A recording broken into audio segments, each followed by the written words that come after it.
इयत्ता पहिली ते 8वी पर्यंत शिकवणाऱ्या शिक्षकांना 2 वर्षांच्या आत शिक्षक पात्रता परीक्षा उत्तीर्ण करणे अनिवार्य करण्यात आले आहे। या निर्णयाचा परिणाम राज्यातील हजारो शिक्षकांवर होणार असून शिक्षक समुदायामध्ये नाराजी, असुरक्षितता आणि भीतीचे वातावरण निर्माण झाले आहे। याच पार्श्वभूमीवर महाराष्ट्र राज्य शिक्षक परिषदेच्या वतीने जिल्हाधिकारी डॉ. पंकज आशिया यांना निवेदन सादर करण्यात आले। सर्वोच्च न्यायालयाच्या 1 सप्टेंबर रोजी दिलेल्या निर्णयामुळे महाराष्ट्रातील शिक्षण क्षेत्रात मोठ्या प्रमाणात असंतोषाचे वातावरण निर्माण झाले।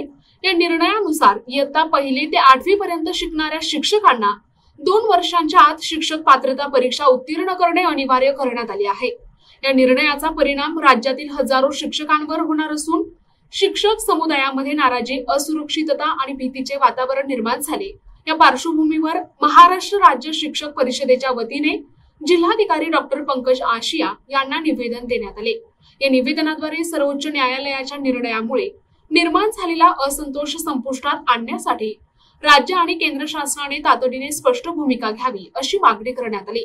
जिल्हाधिकाऱ्यांमार्फत हे निवेदन पंतप्रधान नरेंद्र मोदी, मुख्यमंत्री देवेंद्र फडणवीस, शालेय शिक्षण मंत्री दादाजी भुसे तसेच भाजप प्रदेशाध्यक्ष रवींद्र चव्हाण यांच्याकडे पाठविण्यात आले असल्याची माहिती शिक्षक परिषदेचे जिल्हाध्यक्ष बाबासाहेब बोडखे आणि राज्य कार्याध्यक्ष प्राचार्य सुनील पंडित यांनी सोमवारी 15 सप्टेंबर रोजी दिली। शिक्षण परिषदेच्या शिष्टमंडळाने जिल्हाधिकाऱ्यांना भेटून निवेदन दिले। यावेळी ते बोलत होते।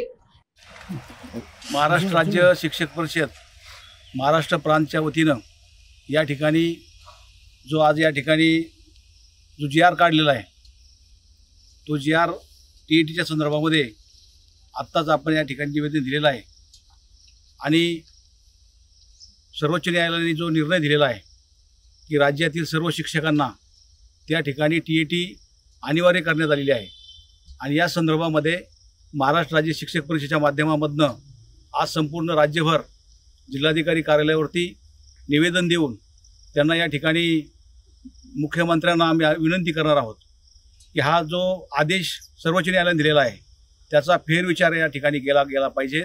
ज्याप्रमाणे अनेक राज्यामध्ये उत्तर प्रदेश असेल, त्याचप्रमाणे मध्य प्रदेश असेल, राजस्थान असेल, या राज्य सरकारनं सर्वोच्च न्यायालयाला या ठिकाणी या आदेशाच्या संदर्भामध्ये या ठिकाणी याचिका सादर करण्याचं सुतोवाच केलेलं आहे।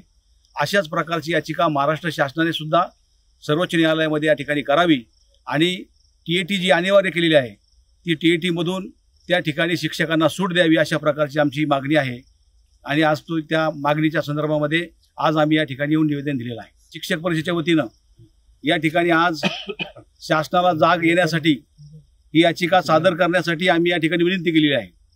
परंतु जर समजा शासनानं ही मागणी आमची मान्य केली नाही तर सर्व संघटनांना बरोबर घेऊन लोकशाही मार्गाने या ठिकाणी आम्ही या विरोधामध्ये पुनर्याचिका दाखल करू आणि शासनाच्या विरोधामध्ये एक शाळा बंद आंदोलन जे आमचं हत्यार आहे त्या ठिकाणी आम्ही निश्चित या ठिकाणी मी बाबासाहेब बोडखे, शिक्षक परिषद जिल्हाध्यक्ष। आत्ताच आमचे मार्गदर्शक आणि शिक्षक परिषदेचे राज्याचे कार्याध्यक्ष आदरणीय सुनील पंडित सरांनी आपल्याला सविस्तर माहिती दिलेली आहे। महाराष्ट्र राज्य शिक्षक परिषदेच्या राज्य कार्यकारिणीच्या आदेशान्वये आणि अखिल भारतीय शैक्षिक महासंघ या देशव्यापी संघटनेच्या आदेशान्वये आज राज्यातील प्रत्येक जिल्ह्यामध्ये त्या जिल्हा पदाधिकारी या शिक्षक परिषदेच्या वतीने टीईटी परीक्षेसंदर्भात निवेदन देण्यात येत आहे। याचं एकमेव कारण असं की बरेचसे आता आमच्यासारखी मंडळी नोकऱ्या लागून खूप वर्ष झालेली आहेत, आता शेवटचे उर्वरित 4-5 वर्ष राहिलेली आहेत आणि ज्यावेळेस आमच्या नियुक्त्या झाल्या त्यावेळेस जी प्रचलित पद्धती होती, नियुक्तीचे जे नियम होते, डीएड असावं, बीएड असावं, तुमचे जे काही त्या कालच्या अटी शर्ती असतील त्या पूर्ण करून आमची अपॉइंटमेंट झालेली आहे आणि आता सेवानिवृत्तीचे दिवस आलेत आणि असे याच्यामध्ये सुप्रीम कोर्टाकडनं एक ते निर्णय असा आलेला आहे। त्यामुळे आम्ही सुप्रीम कोर्टाच्या निर्णयाचा आदर सन्मान करतो, परंतु जे बांधव 2010 पासून जे पूर्वी लागलेले आहेत त्यांना टीएलटी कंपल्सरी करू नये, कारण त्याच्यापासून अनेक अडचणी निर्माण होणार आहेत। त्या आदेशामध्ये असं कुठंतरी वाचण्यात आलंय की त्या लोकांना जर टीईटी परीक्षा पास नाही झाली तर सेवा समाप्ती होईल, तर हे चुकीचं आहे। प्रत्येक जणांनी आता त्या नोकऱ्या लागल्यानंतर घराचं कर्ज काढलेलं असेल, लग्नासाठी कर्ज काढलेलं असेल, बऱ्याचशा अडचणी आहेत, दैनंदिन कामकाज करत असतानाच्या अडचणी आहेत. जर सेवा समाप्त झाली तर त्यांचं पुढचं भविष्य हे अंधकारमय होईल. अशा स्वरूपाचं चित्र होता कामा नये. म्हणून आमच्या महाराष्ट्र राज्य शिक्षक परिषदेच्या राज्याच्या आदेशानुसार व अखिल भारतीय शैक्षिक महासंघ या आमच्या देशव्यापी संघटनेच्या आदेशानुसार आज आम्ही प्रत्येक जिल्ह्यातील प्रत्येक विभागातील पदाधिकारी जिल्हाधिकारी कार्यालयामध्ये निवेदन देत आहोत. या निवेदनामध्ये आपल्या भारत देशाचे सन्माननीय आदरणीय पंतप्रधान आदरणीय नरेंद्रजी मोदी साहेब यांना सुद्धा आज हे निवेदन आज आम्ही पाठवलेलं आहे. आणि त्याचबरोबर आपल्या राज्याचे मुख्यमंत्री साहेब आदरणीय देवेंद्रजी फडणवीस साहेब यांना आणि शालेय शिक्षण मंत्री दादाजी भुसे साहेब आणि भारतीय जनता पार्टीचे प्रदेशाध्यक्ष आदरणीय रवींद्रजी चव्हाण साहेब यांना आपण निवेदन पाठवलेलं आहे जिल्हाधिकारी साहेबांच्या मार्फत. त्यामुळे आमची एकच भावना राहील, जिल्ह्यातील सर्व संघटनांचे पदाधिकारी मिळून आम्ही या संदर्भात पुढे निश्चितच दिशा ठरवूयात. परंतु त्या सगळ्या गोष्टी होण्यापूर्वी शासनाला आम्ही विनंती करू की कुठल्याही परिस्थितीमध्ये सर्व शिक्षकांना टीईटी कंपल्सरी करू नये. कारण कसं आहे, तुम्ही शिक्षकांनाच सगळ्या गोष्टी वारंवार हे कंपल्सरी होताना दिसत आहे. तर हे कशासाठी, जसं आता आधार कार्ड आहे 30 सप्टेंबरपर्यंत आधार कार्डची विद्यार्थी संख्या त्यांनी सांगितली होती आणि 30 सप्टेंबरची पकडली जाईल. आणि आता काही थोड्या 5-10 दिवसापूर्वी असं सांगितलं की आधार कार्ड जरी असतील त्यांचे तरी ते आधार कार्ड अपडेट करा 11th आवरला. म्हणजे वर्गात विद्यार्थी आहेत, त्यांचे आधार कार्ड आहेत पण ते अपडेट नाहीत म्हणून त्यांना पकडणार नाही. म्हणजे ही हेळसांड आहे, शिक्षकांची हॅरेसमेंट ही कुठंतरी थांबावी.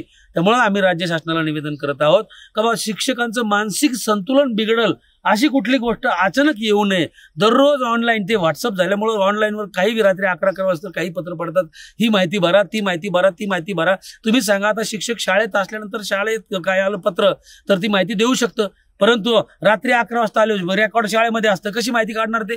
दुसरी त्याच्याही पुढचं आठवड्यातून दररोज माहिती मागवण्याऐवजी आठवड्यातून एक दिवस कुठला तरी निश्चित करावा आणि त्या दिवशी माहिती मागवावी, जेणेकरून इतर दिवशी विद्यार्थ्यांकडे शिक्षकांना लक्ष देण्यात येईल.